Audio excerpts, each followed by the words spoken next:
Hi everyone, this is Praveen Gola. Welcome to PC Cuts and Color.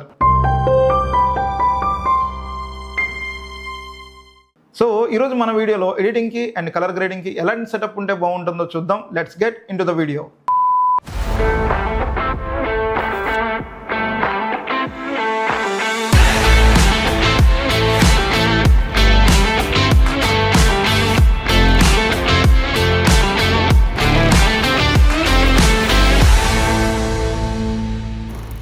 ఈరోజు మన దగ్గర powerful machines ఉన్నాయి.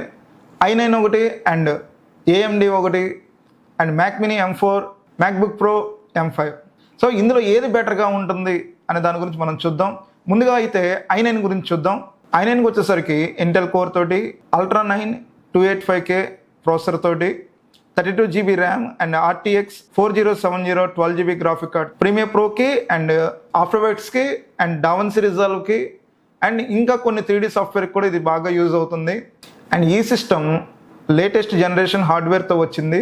And premier ప్రోలో 4K editing చేయొచ్చు, మల్టీక్యామ్ editing use చేయొచ్చు, heavy ఎఫెక్ట్లు use చేయొచ్చు, ఏఏ futures and auto reframe and ఏఏ జనరేటివ్ వీడియోస్ కూడా స్మూత్గా రన్ అవుతాయి.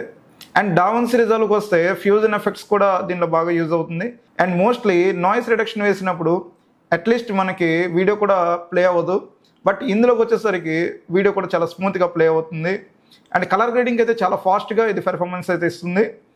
సో 2026 మార్కెట్లో ఈ కన్ఫిగరేషన్ అప్రాక్సిమేట్లీ ప్రైస్ వచ్చేసరికి 1.8 నుంచి 2.2 వరకు ఉండొచ్చు మీరు తీసుకునే కన్ఫిగరేషన్ బట్టి. i9లోకి వస్తే మీరు 4K ఫుటేజ్ని 5 ట్రాక్లు వేసినా కూడా అది చాలా బాగా పనిచేస్తుంది.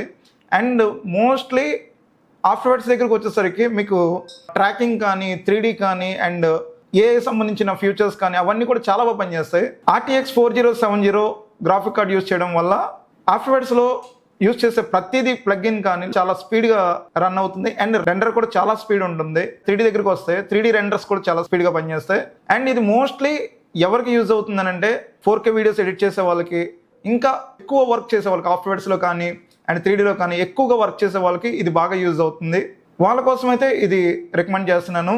అండ్ నెక్స్ట్ వచ్చేసరికి ఇది నా old system, 3-4 years back system. ఇది AMD Ryzen 9.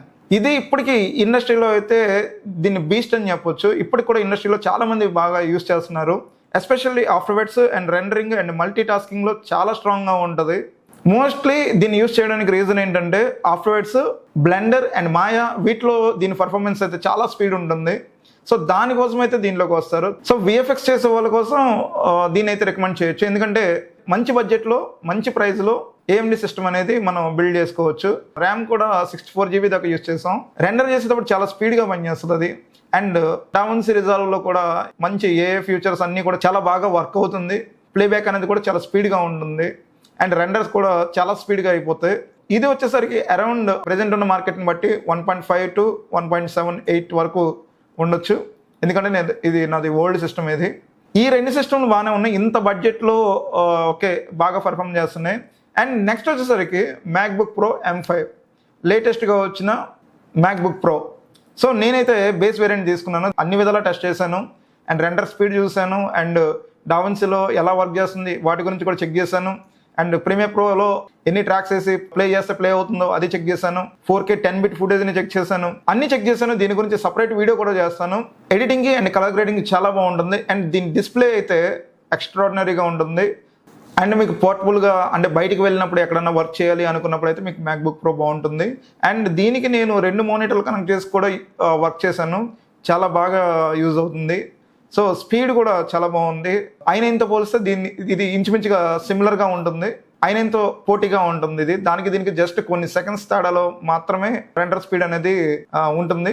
సో దీంట్లో ఉన్న మైనస్ ఏంటంటే అన్ని ప్లగ్ఇన్స్ అనేవి ఇన్స్టాల్ అవ్వవు. అదొక ప్రాబ్లం ఉంటుంది. ఆఫ్టర్వర్డ్స్ కానీ లేకపోతే 3D యూజ్ చేసే వాళ్ళకి అయితే ఇది కొంచెం ఇబ్బందిగానే ఉంటుంది. మీరు విండోస్లోకి వెళ్ళిపోతే బాగుంటుంది. అండ్ మ్యాక్ వచ్చేసరికి మ్యాక్ ఎడిటింగ్ కానీ లేకపోతే ఆ రీల్స్ కానీ వెడ్డింగ్స్ కానీ ఇలాంటివి ఏదైనా సరే దీంట్లో చాలా బాగుంటుంది. చాలా స్మూత్ వర్క్ ఫ్లో ఉంటుంది. పోర్టబుల్గా అంటే బయట ఎక్కడైనా సరే ఎక్కడ ఉండైనా సరే వర్క్ చేయాలి అనుకునే వాళ్ళ కోసం అయితే ఈ MacBook Proకి వెళ్ళిపోవచ్చు, లేటెస్ట్ వెర్షన్. అండ్ M4కి M5కి తేడా ఏంటి అని అంటే చాలా చాలా తక్కువే ఉంది. పెద్ద తేడా ఏమి అనిపించలేదు. అది ఎంత స్పీడ్ ఉందో దీనికి ఇంచుమించుగా సిమిలర్గానే స్పీడ్ ఉంది. అండ్ దీని ప్రైస్కి వచ్చేసరికి అప్రాక్సిమేట్లీ 1.8 వరకు ఉంటుంది. మ్యాక్బుక్ తీసుకున్నప్పుడు ఒకటే గుర్తుపెట్టుకోండి ఏంటంటే యాపిల్ కేర్ తీసుకోవడం మాత్రం మర్చిపోవద్దు. యాపిల్ కేర్ కనుక ఉంటే ఫిజికల్ డ్యామేజ్ అయినా కూడా మీకు పీస్ రీప్లేస్ చేసేస్తారు. సో యాపిల్ కేర్ తీసుకోవడం మాత్రం మర్చిపోవద్దు. And finally Mac mini M4 ఇవన్నీ బాగానే ఉన్నాయి, కానీ వీటన్నిటిలో జస్ట్ 3 times తక్కువ బడ్జెట్లో మ్యాక్ మినీ M4 ఉంటుంది. అది ఒక బీస్ట్ లాగా వర్క్ చేస్తుంది. దీని గురించి తెలుసుకోవాలనుకుంటే నా పాత వీడియో ఉంటుంది, ఒకసారి అది చెక్ చేయండి. M4 గురించి డీటెయిల్ వీడియో అయితే నేను చేశాను. కొత్తగా వచ్చే క్రియేటర్స్కి ఇది చాలా బాగా యూజ్ అవుతుంది, రీల్స్ ఎడిటింగ్ కానీ. అండ్ వెడ్డింగ్ 4K కూడా నేను ఆల్రెడీ చేస్తూ ఉన్నాను. దీని మీద చాలా వర్క్లు అయితే నేను చేశాను. మా దగ్గర ఆల్మోస్ట్ చాలా మ్యాక్ మినీస్ అయితే ఉంటాయి. దీంట్లో మైనస్ ఏదన్నా ఉంది అని అంటే అది స్టోరేజ్ మాత్రమే. స్టోరేజ్ క్లియర్ చేసుకుంటూ ఉంటే అది చాలా బాగా పనిచేస్తుంది. అండ్ అడిషనల్గా ఒక 1 TB హార్డ్ డిస్క్ దానికి పెట్టుకుంటే చాలా బాగుంటుంది. సో ఈ 4 ఏది బెటర్గా ఉంటుంది అని అంటే మీరు మీ పర్పస్ ఫస్ట్ గుర్తుపెట్టుకోవాల్సింది. మీ పర్పస్, మీరు దేనికోసం సిస్టమ్ కొనాలనుకుంటున్నారు? ఒకటి వెడ్డింగ్ కోసమా, లేకపోతే షార్ట్ ఫిల్మ్స్ అనా, లేకపోతే VFX కోసమనా, 3D కోసమనా, మీ పర్పస్ ఏంటో దానికి తగ్గట్టుగా మీరు సిస్టమ్ని అయితే అరేంజ్ చేసుకోవాలి. గ్రాఫిక్స్ ఎక్కువగా వాడే వాళ్ళు అయితే i9కి వెళ్ళిపోవడం బెటరు. ఎందుకంటే లేటెస్ట్గా వచ్చిన i9 సిరీస్ అన్నీ కూడా 4070 గ్రాఫిక్ కార్డ్తో వచ్చిన పీసీలు అన్నీ కూడా చాలా బాగా పెర్ఫామ్ అయితే చేస్తున్నాయి గ్రాఫిక్స్ విషయానికి వస్తే. అండ్ లేదు మా దగ్గర ఇంకొంచెం తక్కువ బడ్జెట్లో సేమ్ క్వాలిటీస్ ఉన్న సిస్టమ్ కావాలంటే AMD వర్క్ స్టేషన్కి వెళ్ళిపోవచ్చు. దీంట్లో కూడా 3D రెండర్స్ కానీ అండ్ ఇవన్నీ కూడా చాలా బాగా వర్క్ అయితే అవుతుంది. అండ్ పోర్టబుల్గా కావాలి నాకు, నేను బయటకు వెళ్ళినప్పుడు కూడా ఎడిట్ చేసుకోవాలి, ఇలాంటి వాటికైతే MacBook Pro అనేది మీకు బీస్ట్ లాగా వర్క్ చేస్తుంది. అండ్ ఇదంతా కాదు, నేను స్టార్టింగ్లో ఉన్నాను, ఇప్పుడిప్పుడే స్టార్ట్ చేశాను. సో నాకు బెటర్గా ఏదన్నా ఉంటే చెప్పండి అని అంటే 99% మ్యాక్ మినీ M4 512 GB తీసుకోమని నేను రికమెండ్ చేస్తాను. ఎందుకనంటే ఆ బడ్జెట్లో బెస్ట్ పర్ఫార్మెన్స్ అయితే మనకి ఇస్తుంది. మీ దగ్గర బడ్జెట్ ఉంది అని అంటే నేను హెవీగా వర్క్ చేస్తాను అని అంటే i9కి వెళ్ళొచ్చు. లేదు నాకు ఇప్పుడే నేను వచ్చాను అని అనుకుంటే M4 మినీకి వెళ్ళొచ్చు. లేదు నాకు పోర్టబుల్గా కావాలి అనుకున్నప్పుడు దీనికి వెళ్ళొచ్చు. చాయిస్ అనేది మీది, మీ అవసరాన్ని బట్టి మాత్రమే సిస్టమ్ రిక్వైర్మెంట్ అనేది తీసుకోండి.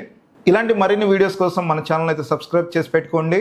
అండ్ మన ఛానల్ ఒకసారి చెక్ చేయండి. మన ఛానల్లో ఎడిటింగ్ గురించి అండ్ కలర్ గ్రేడింగ్ గురించి చాలా వీడియోస్ అయితే ఉంటాయి.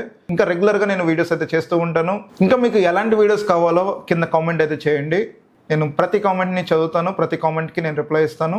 ఇప్పుడు దాకా నాకు సపోర్ట్ చేసిన వాళ్ళందరికీ థ్యాంక్ యూ. మరొక వీడియోతో మళ్ళీ కలుద్దాం. అంతవరకు సైనింగ్ ఆఫ్ ప్రవీణ్.